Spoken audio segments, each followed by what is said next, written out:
All right, so what we are going to talk about, despite earlier technical difficulties, is we're going to understand how they are taking away black voting power.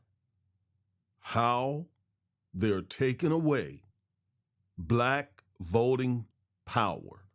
We are under assault. Our right to vote is under heavy assault and attack. I need to share with you how they're doing this.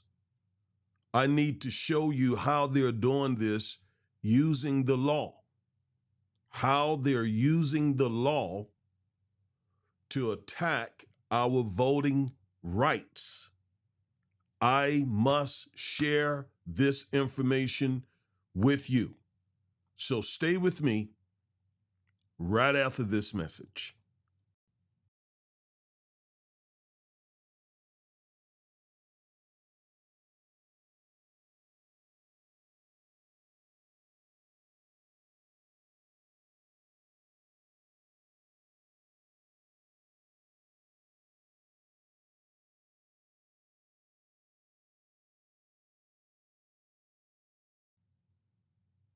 Make this work.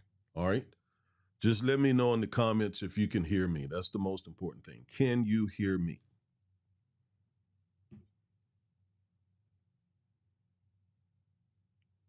All right. Please, someone give me a confirmation that you're able to hear me.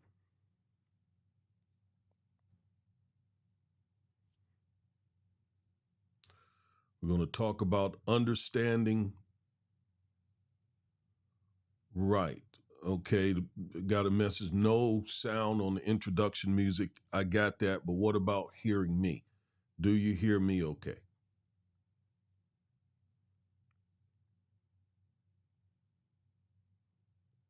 Do you hear me okay?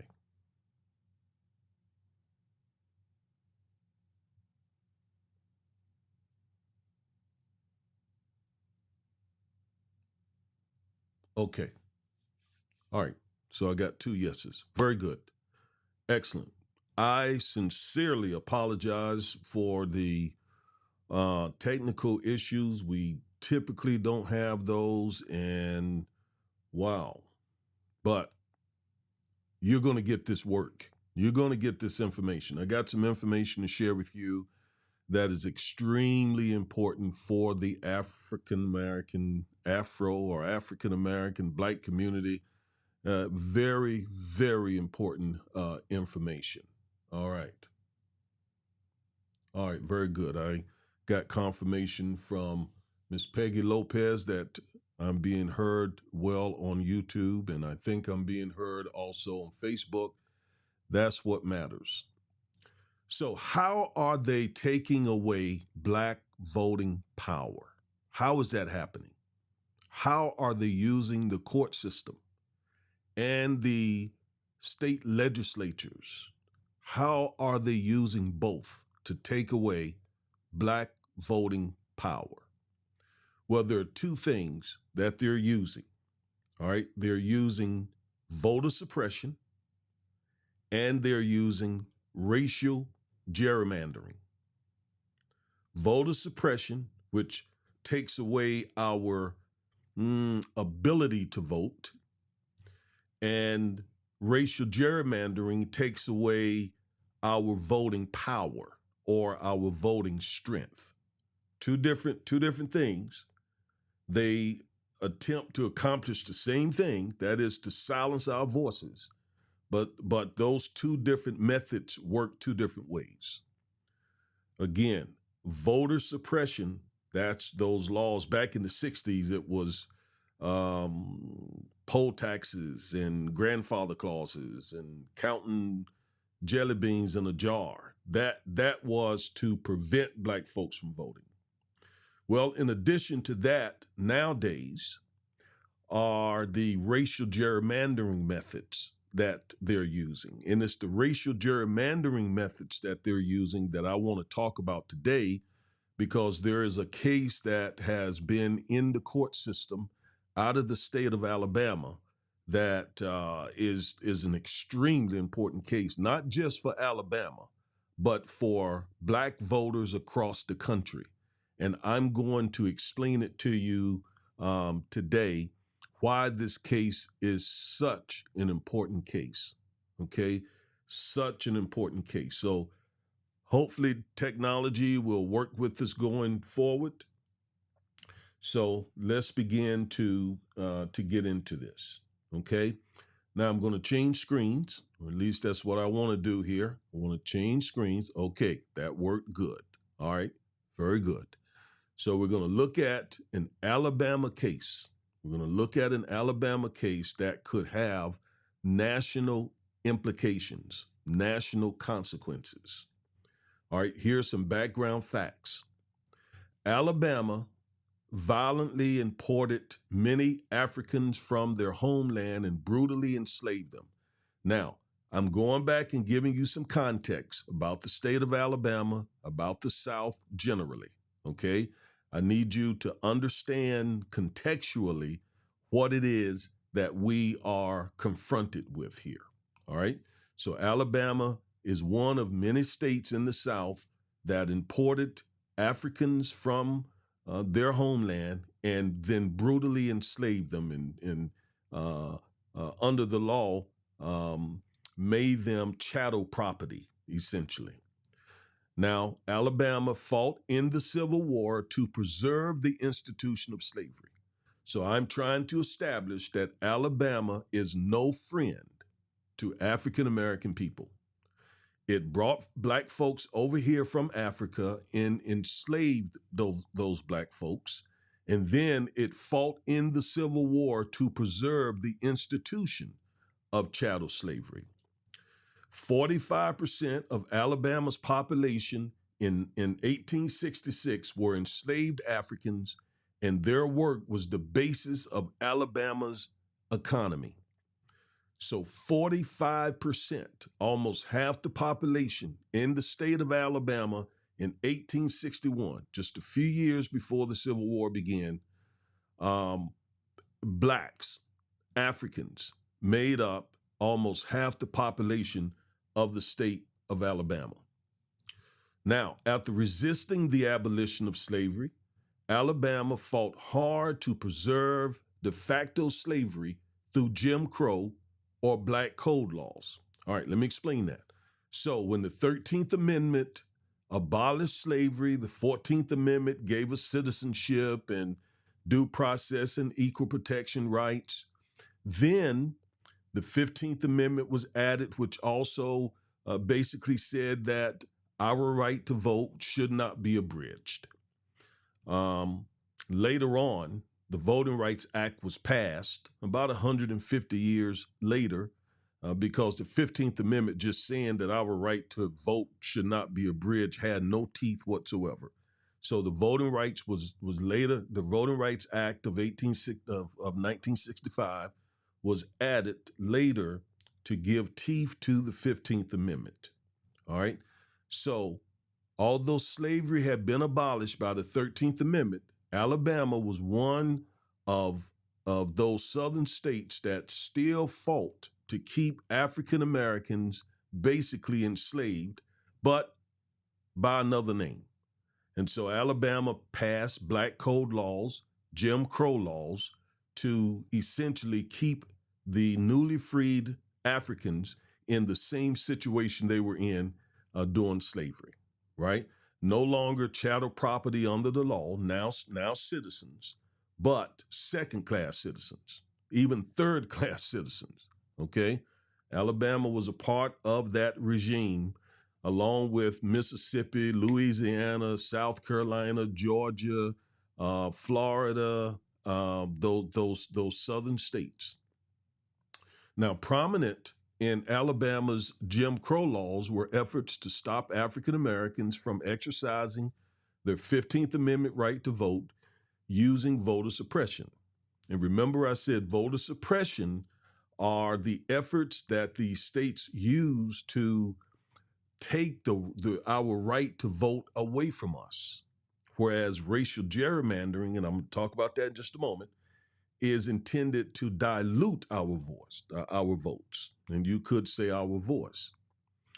All right, and Alabama also violently suppressed the black vote using water holes and dogs and police-involved terrorism. The KKK. Alabama was one of the most notorious states for using violence. When you see the water hoses, that's in Alabama. When you see pictures back in the 60s of the water hoses being unleashed on blacks, that's Alabama. When you see the dogs, the German Shepherd dogs being sicked on blacks who are trying to vote, that's in Alabama. When you see Reverend C.T. Vivian getting punched in the nose by Sheriff Jim Clark, that is in Alabama. When you read of the 4 little girls being murdered in the church bombing in Birmingham, that's in Alabama. Okay? I'm just trying to show you that Alabama is an extremely racist state.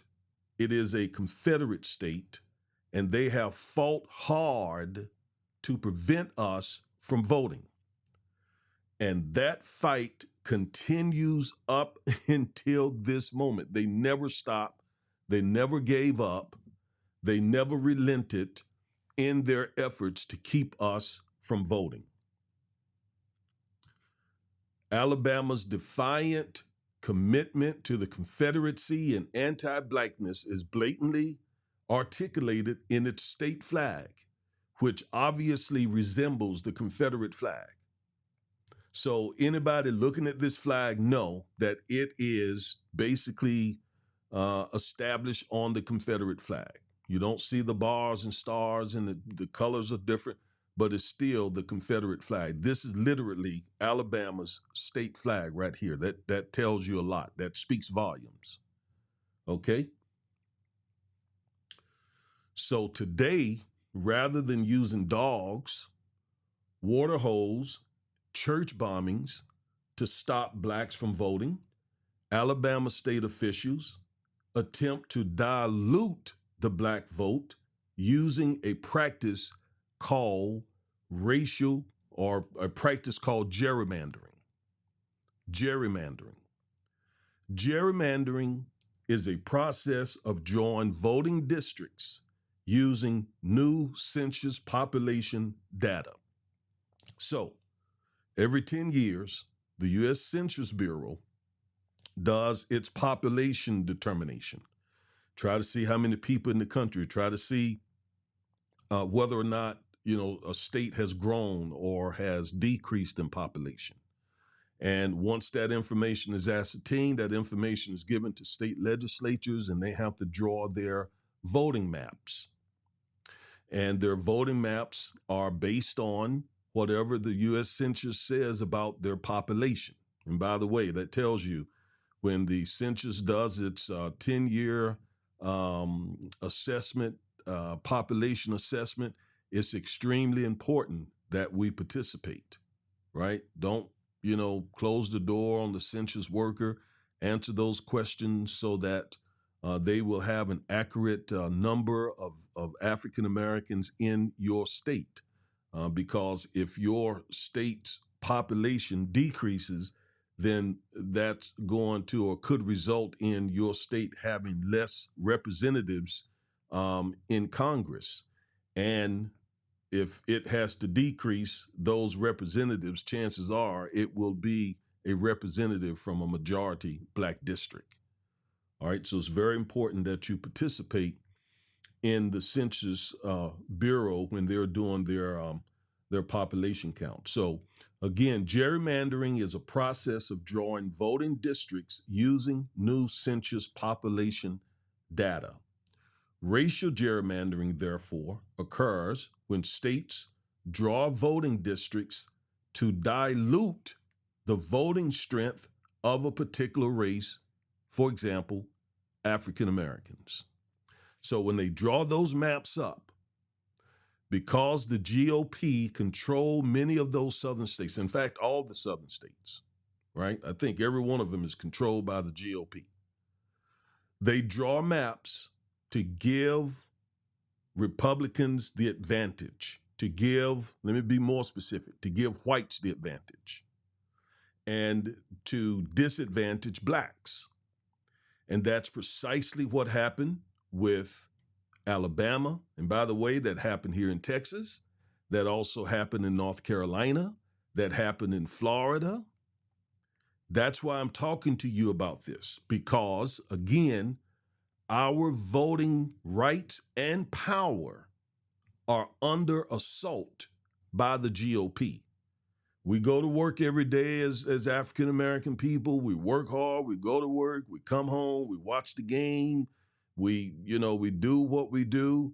And oftentimes we are not conscious or cognizant, understanding, knowledgeable about what is happening in the state legislatures of our states and in the U.S. Congress and in the voting precincts.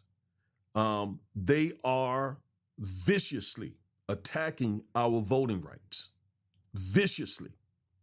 I mean, unrelentingly attacking them, using racial gerrymandering.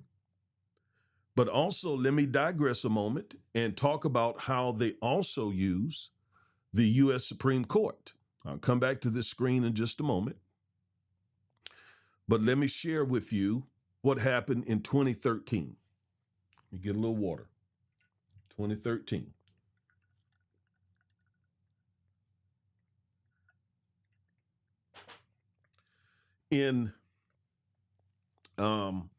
Let me see.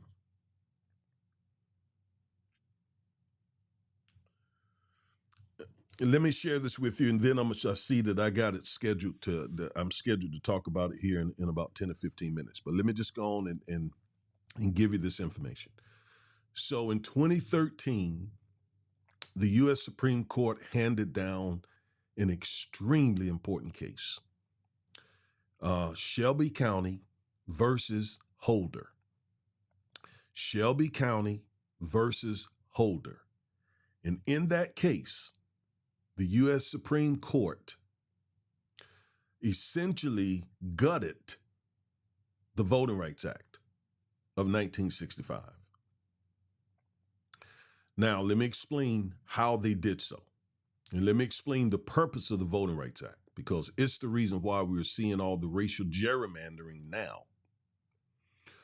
All right, so the Voting Rights Act was passed in 1965, signed into law by Lyndon Baines Johnson.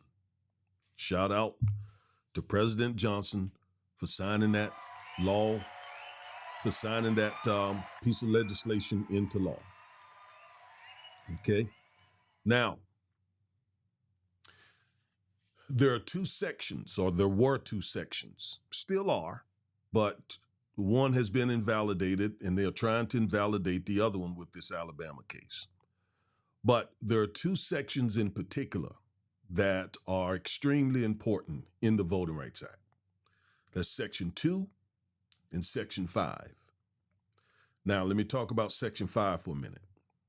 Section 5 requires that those states in the South who are notorious, who have a history of voter suppression, it requires those states to contact the Department of Justice before they make any changes to their voting laws, because the Justice Department needs to take a look at whatever law they want to change because of their history of voter suppression. That is Section 5 of the Voting Rights Act, right? It requires, again, states, specific states, not all states, those states that has that history of voter suppression. It requires them, when their legislature drafts some law, voting law, they have to send that law to the Department of Justice Civil Rights Division, and the Department of Justice has to approve it before those states can implement or enact that law. Because again, those states are infamous about having laws in there that, again, are intended to take away our right to vote. That's Section 5 of the Voting Rights Act. However, Section 5 depends on Section 4 of the Voting Rights Act. Section 4 has formulas in it that are used to identify which states and under what circumstances those states must get pre-clearance. All right, so I don't want to confuse you. Section 5 is what requires those states to get pre-clearance from the Justice Department. However, Section 5 requires only those states that Section 4's formulas identify as problematic states. Now, the Shelby County v. Holder case was the case where the U.S. Supreme Court said that Section 4, the formulas, were outdated and were no longer good. Chief Justice John Roberts wrote that opinion and said essentially that we're living in a new day. This was 2013, so this was right after Obama had been reelected. And so he used that occasion, he used the fact that blacks had elected a black man and reelected him to essentially say, we don't need to monitor these southern states anymore because clearly black folks are voting in record numbers to the point that they've been able to elect a black man and get him reelected. So why do we still need the Voting Rights Act anymore? And of course, it was the late Ruth Bader Ginsburg who wrote the dissenting opinion, arguing basically that the Voting Rights Act was basically like an umbrella that had protected African Americans from the storm. And if you take away the umbrella, the storm is going to begin to hit them again because it never left. The storm never left. In other words, the voter suppression efforts of those problematic states never stopped. They continued to try to prevent us from voting. And if you remove the thing that protects the African American voter, then the racial gerrymandering and the voter suppression and all the stuff that they are notorious for doing will begin immediately. That was what she wrote in her dissenting opinion. Yet John Roberts, Chief Justice John Roberts, along with the other conservatives on the court, disregarded that and said that Section 4 was outdated. There need to be some new formulas because the states that the formulas identified no longer needed that sort of monitoring anymore. That's the Shelby County versus Holder case. It essentially knocked the Voting Rights Act, it knocked one of the legs out from under it, okay? So that happened 2013. Guess what happened the very next day? That case was handed down on one day. The very next day, Texas, North Carolina, shortly thereafter, Florida, Alabama, changed their laws to restrict black voting rights, like the very next day. Exactly what Ruth Bader Ginsburg said happened. Exactly. And because they gutted Section 5, that's why we're seeing the stuff that we're seeing now, because they no longer have to get clearance. They no longer have to submit their proposed voting laws to the Justice Department anymore. So they're able to basically do what they want to do, except for Section 2 of the Voting Rights Act. So Section 5 has been invalidated because Section 4 was invalidated, but that left Section 2. All right, I'm gonna come back to Section 2 in a moment. All right, let's go back. I hope you understand that. If you got questions, if you didn't understand what I just said, put them in the comments. I will be happy to get to them. I don't know if you're getting what I'm saying. I don't know if I'm speaking too fast. I don't know if I need to give you more information or what. Just let me know. All right, now let me go to another screen. Okay. So Alabama, after the 2020 census, Alabama drew up a voting map, which consists of 7 districts. 7 districts. Only one of those districts was a majority black district. Although 27% of Alabama's population is black. All those black folks that they brought from Africa and at one time made up 45% of Alabama's population, those blacks didn't go anywhere. They're still there. And now that because they're still there, Alabama is doing everything it can to try to tamp them down and keep control of them. So they drew up this racist, gerrymandered map that essentially dilutes the voting strength of black people. Because think about it, 27% of something is almost a third. That's almost a third. It's more than a quarter. And 1 out of 7 is not a quarter. So that on its face was discriminatory. So black people in the state of Alabama sued the state and said, this is not right. There should be at least 2 majority districts, 2 black majority districts on this map. You all got only 1. So you're trying to dilute our voting power. In other words, with this 1 black voting district, we will have only 1 African-American representative in Congress. We should have 2. But that map did not give them 2. That map gave them only 1. So the blacks in that state sued the state of Alabama. Okay, now let's go over here. Let's go over here to the background facts. According to several federal judges, Alabama engaged in racial gerrymandering in 2021 using the U.S. Census 2020 population data. Alabama drew a voting map that has 7 districts. 6 of those voting districts were majority white and 1 was majority black, just as I explained.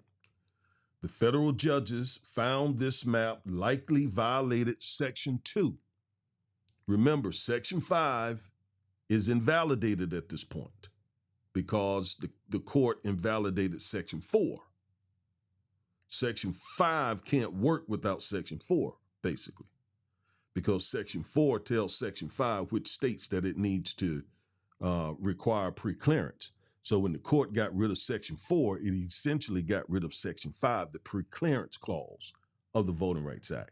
So that only left Section 2, and Section 2 doesn't have the teeth that Section 5. Section 2 does not require preclearance. It just looks at, whether there is discrimination. Section 5 went further than that. Section 5 said you got to get approval from the Department of Justice before you do anything with your voting laws, because we know what you'll do. The history tells us you are notorious for trying to make sure blacks don't vote. I mean, you've unleashed dogs on black people, trying to keep them from voting. You've put water holes on them. The KKK, your police officers. We saw police officers beat the late Representative John Lewis and many other blacks on the Edmund Pettus Bridge who was simply trying to register to vote. So states like Alabama was notorious, but when SCOTUS gutted the Voting Rights Act by getting rid of Section 4, which invalidated Section 5, that left Alabama in a place to do a whole lot of stuff. and they did it. Georgia, remember just a couple years ago, Georgia passed laws that says you can't bring people water if they're standing in a voting line. It cut the number of early voting days. It limited the places where you could drop off your ballots. All kinds of things that would have never happened had SCOTUS not invalidated Section 4 of the Voting Rights Act. That would have never gotten approved by the Justice Department. So that was a big step in their voter suppression efforts when the court dialed back Section 4, dialed back the Voting Rights Act. All right, so the federal judges found that this map likely violated Section 2 of the Voting Rights Act because African Americans comprise 27% of Alabama's total population. So that means, and basically, as I said, out of the 7 voting districts, there should be at least 2 black majority districts in Alabama. So those judges said, no, this map, the 2021 map of Alabama, is unconstitutional. Alabama appealed, and the United States Supreme Court issued what's called writ of certiorari, allowing the case to come before the court. So the case went before the court. All right. SCOTUS affirmed the lower court and ordered Alabama to draw another map that has 2 majority black voting districts. So surprisingly to everybody, right, those 6 conservatives did not agree with Alabama's map and said, hey, this does violate Section 2. So you got to go back and draw a map that has 2 majority districts. We agree with the lower federal court in Alabama. You got to go back. You got to correct this. That was a shock. That was a shock to everybody who keep up with this, right? There's no way the 6 conservatives on the U.S. Supreme Court, anyone expected them to agree with those judges and with the blacks. No way. But they did. Okay? They did. And told Alabama to go back, redraw your maps, and give blacks 2 majority voting districts. Well, as you see here, Alabama defiantly refused both courts' rulings and drew a 2023 map that still has only 1 majority black voting district. Now, take a deep breath. I want you to understand what I'm saying here and what has happened. So SCOTUS surprisingly said to Alabama, no, you got to go back and you got to do what the lower judges told you, draw a new map with 2 voting districts that are majority black. Alabama went back and basically said, forget you, SCOTUS. We're going to draw another map, and it's still going to have just 1 black majority district. And that's what they did. So those black plaintiffs in Alabama sued the state of Alabama again. And once again, the lower federal court said, what didn't you understand? We told you that 1 black majority district in the state of Alabama likely violates Section 2 of the Voting Rights Act. So why are we here? Why are we here? So I want to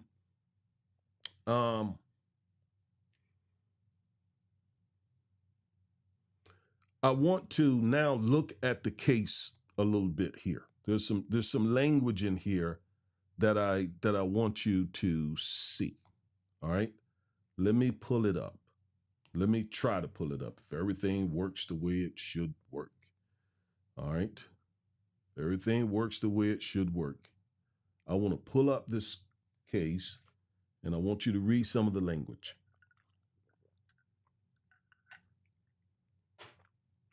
I'm going to show you why this is important, not just for Alabama, but for every African-American voter across the country. Stay with me. Okay. Let's see if this works.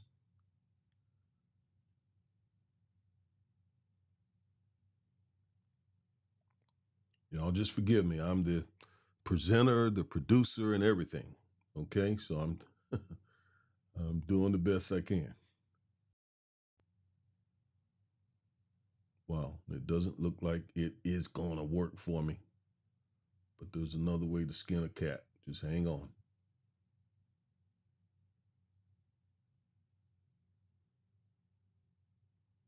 Okay, just stay with me.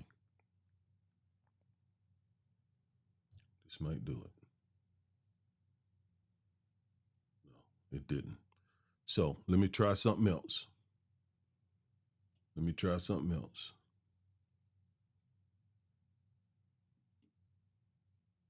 Let me just see what happens here.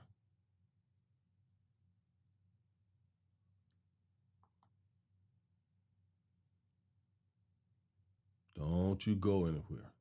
Don't you dare go anywhere. I'm empowering you with information that is needed. Let's see if this works. Okay, this worked. So 2 ways, more than one way to, well, I won't use that euphemism. It's probably offensive. Anyway, here is that federal court, 3 judges on this federal court. You see right here, it says 3-judge court. And I highlighted some of the language. So they wrote in this opinion, these congressional redistricting cases have returned to this court after the Supreme Court of the United States affirmed in all respects a preliminary injunction this court entered on January 24, 2022. So the court says, here we are again. Here you are back in front of us after the Supreme Court affirmed everything that we told you. And here you are back again in a little bit, about a year and a half, back in front of us. I mean, why? So they go on to say, after an extensive 7-day hearing, this court, we concluded that the 2021 plan likely violated Section 2 and thus enjoined. The word enjoin means stop. We prevented you from using that map because Alabama wanted to use that map, right, in its voting. But they said, no, we enjoined. We stopped the state from using that plan in the 2022 election. Okay? Based on controlling precedent, we held, in other words, they're about to say what they ruled then. We held that the appropriate remedy is a congressional redistricting plan that includes either an additional majority Black congressional district or an additional district in which Black voters otherwise have an opportunity to elect a representative of their choice. We observed that, quote, as the legislature considered remedial plans, it should be mindful of the practical reality, blah, blah, blah. You don't have to read that. But they are basically scolding the state of Alabama. I mean, it's like when your child, you are clear, you're very clear, do not do this. And they turn around and do the very thing that you told them not to do. They were scolding the state of Alabama like that. Okay? So they're going to say, on June 8th, 2023, the Supreme Court affirmed the preliminary injunction. The Supreme Court saw no reason to disturb this court's careful factual findings. In other words, the court agreed with us because we carefully had that hearing. We heard all the evidence. We let you put forth your case. Everybody had their day in court. Our judgment was sound, and SCOTUS agreed with us. All right? which are subject to clear error review, which basically means that their opinion was subject to what's clear error. In other words, the Supreme Court would not overturn it unless there was some clear error, and have gone unchallenged by Alabama in any event. Likewise, the Supreme Court concluded there was no basis to upset our legal conclusion because we faithfully applied Supreme Court precedents and correctly determined that under existing law, the 2021 plan violated Section 2. So they're like, why are we here? SCOTUS agreed with us. We knew we did our homework. We studied the issues, we crossed the T's, we dotted the I's. Why are you back before us with the same type of plan that we and SCOTUS already told you doesn't work? And by the way, this is a 3-judge panel. 2 of them were Trump appointees. This was not a Democrat-controlled panel of judges. 2 of them were Trump appointees.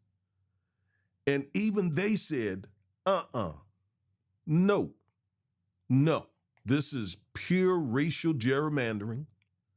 All you're trying to do is dilute or weaken voting power of Black Alabamians. And we're not having it. And the Supreme Court, even the Supreme Court, which is also controlled by 6 conservatives, 3 of which, I think, Trump appointees, Amy Coney Barrett, Neil Gorsuch, and Kavanaugh. 3 of them are Trump appointees. And even they said, and by the way, I didn't do something. Let me go back and do something else. What you also may not know is those 6 conservatives have spent their careers fighting voting rights. All 6 of them. John Roberts worked in the Reagan administration fighting voting rights. Clarence Thomas worked in the Reagan administration fighting voting rights. Sam Alito, fighting voting rights. Neil Gorsuch, fighting voting rights. Amy Coney Barrett, fighting voting rights. Brett Kavanaugh. In other words, these folks are committed to stopping Black people from voting. They have used their law degrees for that purpose specifically. Some of them did some private practice and so on, but they sort of cut their teeth in the Reagan and Bush administrations fighting voting rights. So I'm not making up, I'm not, using hyperbole here. I'm telling you, I'm warning you that as African Americans, our rights to vote hang in the balance. Literally hang in the balance. Now, let's read a little more. On July 21st, 2023, the legislature enacted and Governor Ivey signed into law a new congressional map, the 2023 map. Just like the 2021 map enjoined by this court or stopped by this court, the 2023 plan includes only one majority Black district, District 7. So they are belaboring the point. Why are you here with another map that we already told you violates Black Alabamians' right to vote, and it dilutes their voting power? Why are you back in front of us? And I'm going to tell you why in just a minute. The state concedes, in other words, they admit that the 2023 plan does not include an additional opportunity district. Indeed, the state has explained that its position is that notwithstanding our order and the Supreme Court's affirmance, the legislature was not required to include any additional opportunity district in the 2023 plan. So So they said, forget what y'all said, forget what SCOTUS said. We don't have to do that. We don't have to obey that. We don't have to follow that. We don't have to do what y'all say. We're a sovereign state. I don't know. That's the way it appears. I mean, because typically when SCOTUS decides something, it's decided. It's over. It's done. States typically don't buck SCOTUS like that. I mean, that's a linchpin of our republic, that the Supreme Court says what the law is, and as the third branch of the government, they basically interpret the law and decide cases and controversies. And that's that. There's no one else to go to. That's it. Over. Not with Alabama. And it's not just Alabama. Let me show you one other thing here I want you to see, I believe. One other thing.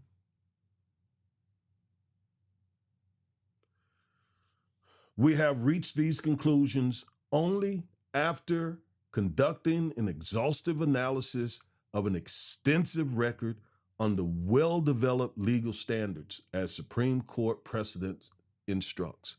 So they're belaboring the point. They're like, look, listen, folks, we conducted an exhaustive analysis based on an extensive record under a well-developed set of legal standards that SCOTUS enunciated. We do not take lightly federal intrusion into a process ordinarily reserved for the state legislature. That's real important. What they're saying there is, like you, Alabama, we're conservative and we believe in states' rights, and ordinarily you would have won this fight. But this was so glaring that even we had to set aside states' rights and apply the federal standards here. That's what they're saying. But we have now said twice that this Voting Rights Act case is not close. It's not close. I mean, this is not this is not even. This is not. You got 20 and they got 21. This is you got 2. And it's like it's like the victory that Primetime had yesterday over Nebraska, or the Colorado Buffalo. I mean, what they have 30-something points, and right into the fourth quarter, Nebraska had 7. I mean, it wasn't even close. So this is not even close. If it was, we would have given it to you. We're all trying to accomplish the same thing, but they're saying we couldn't. We looked at this very closely, and we couldn't give you the victory on this one. And then they go on to say, and we are deeply troubled that the state enacted a map that the state readily admits does not provide the remedy we said federal law requires. We are disturbed by the evidence that the state delayed remedial proceedings, but ultimately did not even nurture the ambition to provide the required remedy. And we are struck, listen to these words this court is using, by the extraordinary circumstance we face. We're not aware of any other case in which a state legislature, faced with a federal court order declaring that its electoral plan unlawfully dilutes minority votes and requiring a plan that provides an additional opportunity district, responded with a plan that the state concedes does not provide that district. The law requires the creation of an additional district that affords Black Alabamians, like everyone else, a fair and reasonable opportunity to elect candidates of their choice. The 2023 plan plainly fails to do so. That is a scolding. That is a scolding. That is not the kind of opinion that you want judges writing to you. They are exacerbated with Alabama. Again, it's like us as parents telling our kids to do something very clearly, and they go do the very opposite and come tell us they did the opposite. In fact, not only tell us that they did the opposite, but tell us that I ain't got to do what you said. I mean, that's what Alabama did. Now, why? That's the question. Why? Two reasons. Two reasons. This case involves the last section of the Voting Rights Act that has any teeth whatsoever. And it's weak by itself. It's weak. But it's the last section of the Voting Rights Act that makes the Voting Rights Act mean anything. Section 2. This case is based on Section 2. So Alabama, true to its heart, that's why I went through all that slavery stuff and all that Jim Crow stuff, true to its Confederate heart, is determined to see to it that SCOTUS guts Section 2. So they're like, we don't care what you said. Lower federal court, we don't care what you said. We want to get this back in front of SCOTUS because SCOTUS must have had a bad day that day or whatnot. These are 6 people that we have worked hard to get on this court. We have worked for 50 years to get these type of conservative, extreme, right-wing folks on this court. I don't know what was going on with them. We're not sure, but we want to get this case back in front of them again. And I'm sure, they're sure, this time, they will do what they know they're supposed to do. Because we're all right-wing, Confederate, conservative, bigoted, racist, white supremacists. We're all the same. And why they didn't do it, we're uncertain, but we're sure if we can get it back in front of them, they will finish gutting the Voting Rights Act. Because if SCOTUS changes its mind, and there's one justice in particular that they're looking at, and it's Brett Kavanaugh. I read an article where it says behind the scenes, Brett Kavanaugh and Chief Justice John Roberts sort of worked out some kind of deal.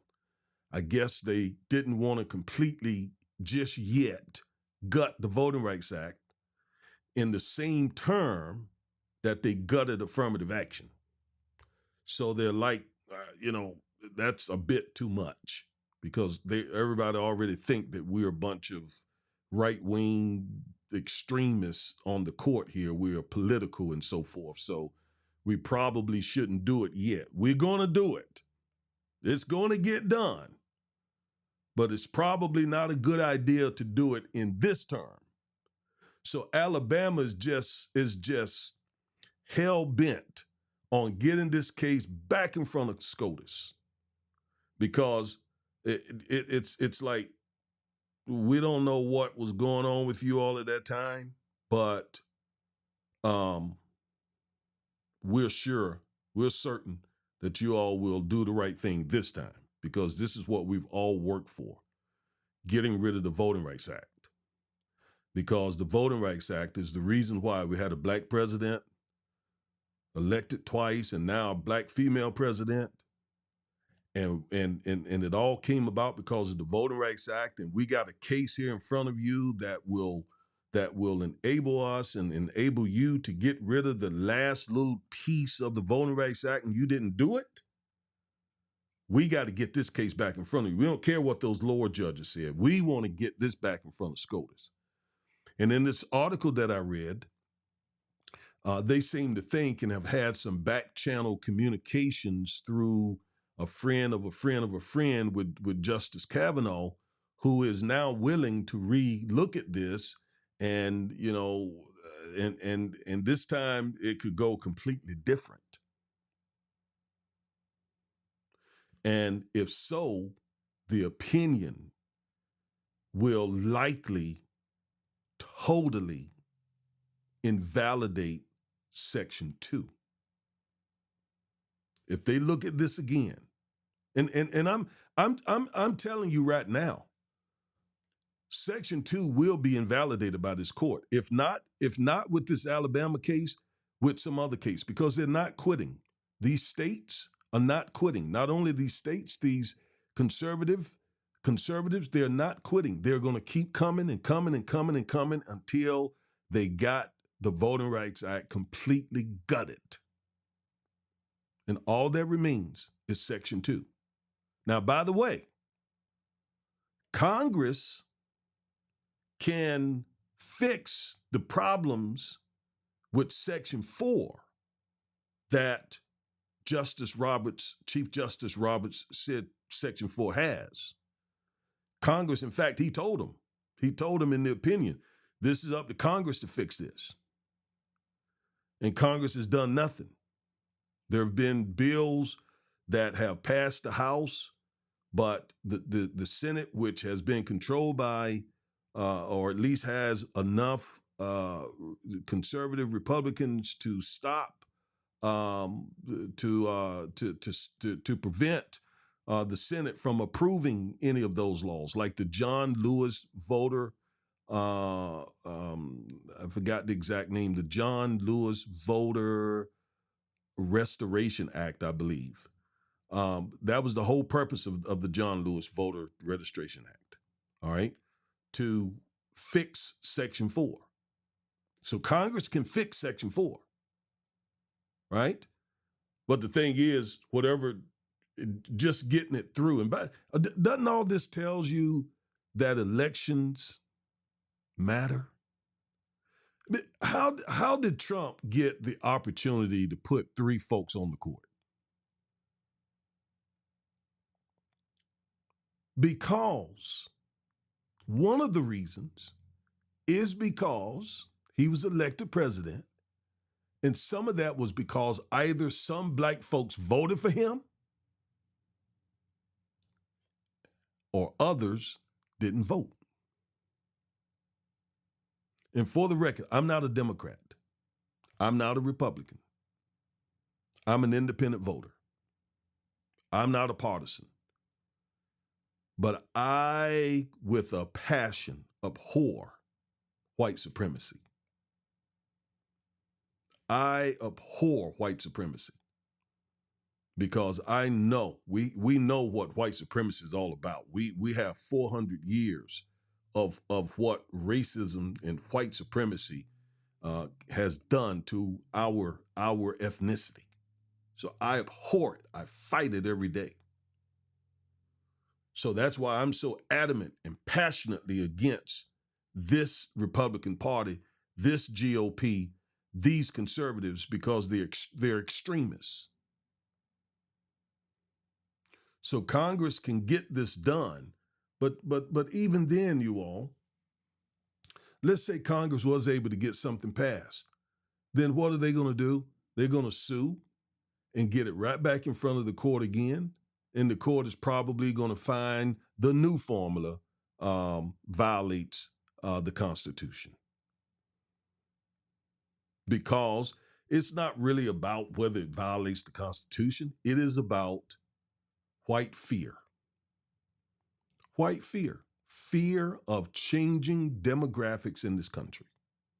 That's what it's about. And they see black voting strength increasing. And they're doing what they can to try to dilute that voting power. Right? A black president, a black female president.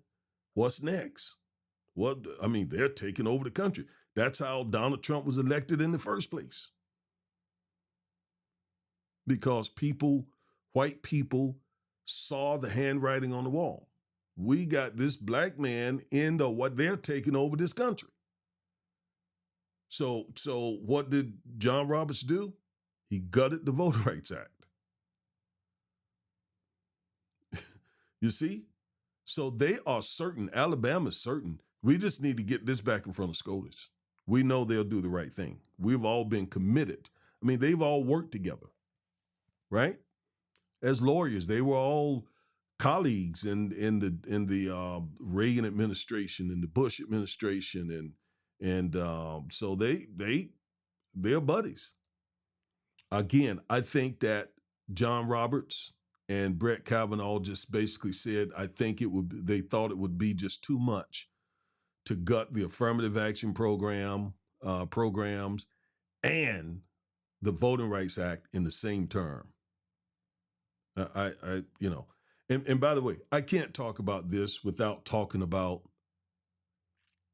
Clarence Thomas. What a man that is.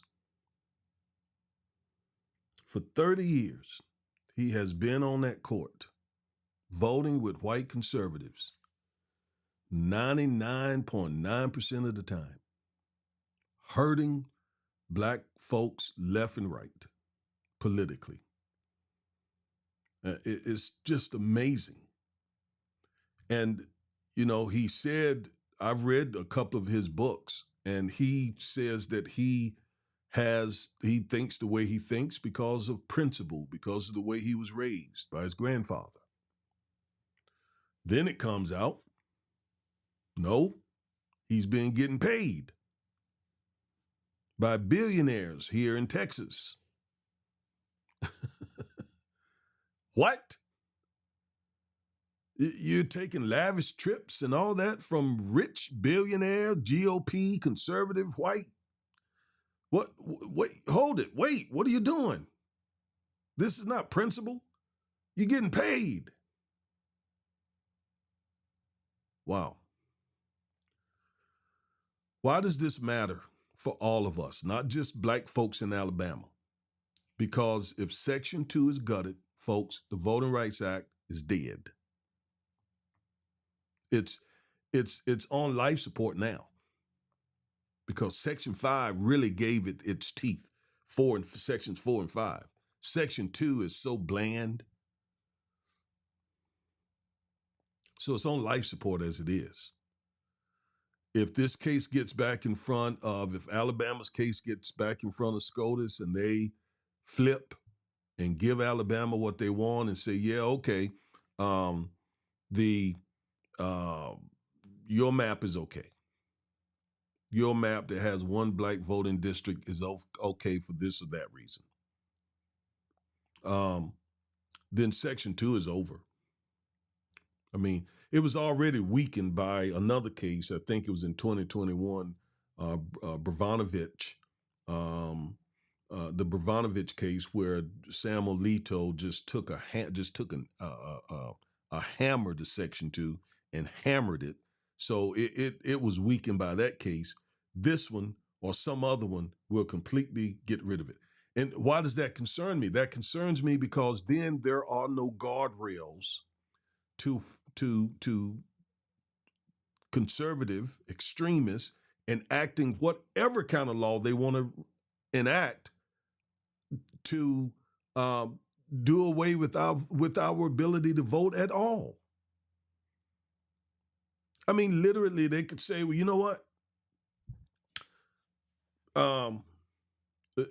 Black folks, y'all not voting no more. We're just gonna stop it. We're just gonna stop you. We're gonna stop you. I mean, Vivek Ramaswamy, or whatever his name is.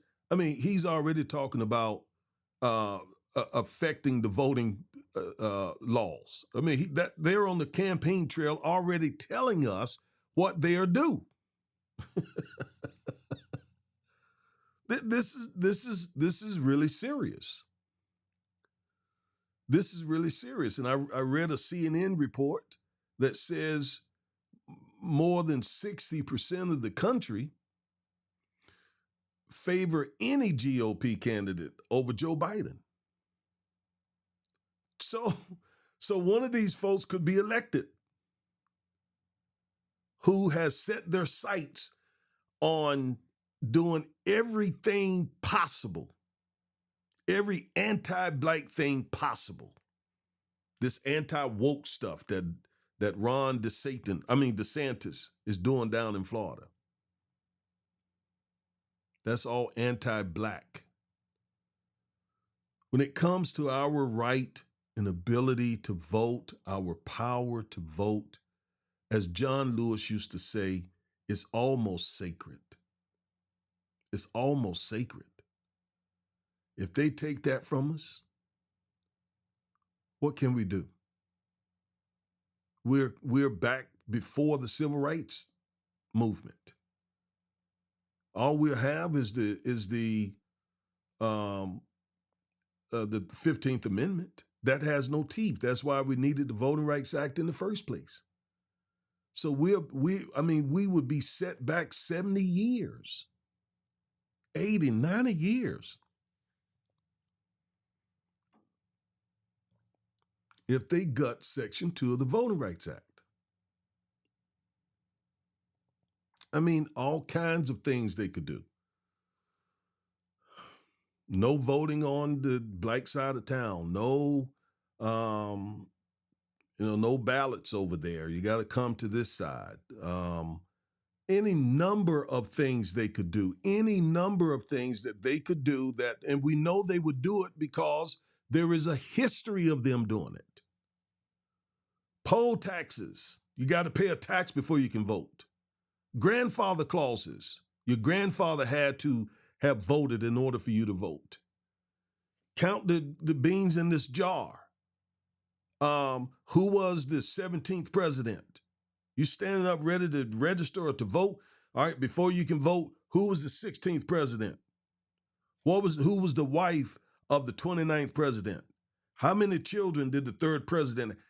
Don't think they won't do this. They already did it.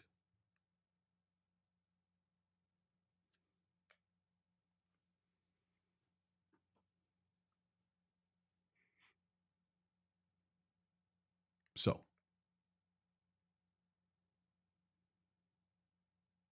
we live in very serious, precarious times. All right. Let me go over here to some of the comments. Hello, everybody.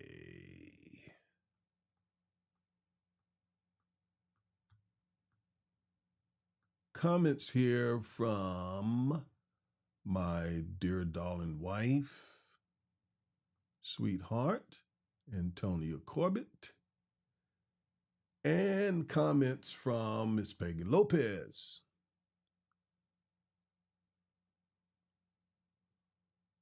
Miss Lopez asks, are you willing to come on another program and discuss this information to reach a wider audience? Sure. Absolutely. Is the answer to that question.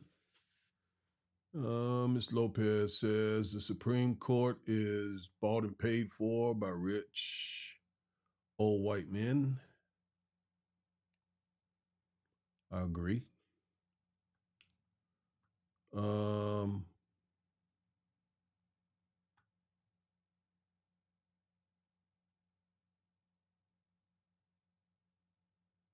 Okay.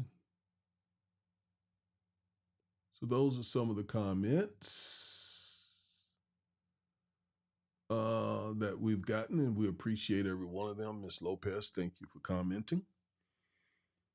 So, man, that's what I needed to share with you all today. We're in a very bad set of circumstances here, and I don't see it getting any better. Quite frankly, we got 6 folks who will be on this court for many years to come, many years to come, and they are hell bent on finishing the Voting Rights Act. All right, and states all across this country are going to start doing a lot of stupid stuff to keep black folks from voting. Promise you. Promise you. Promise you. I absolutely promise you.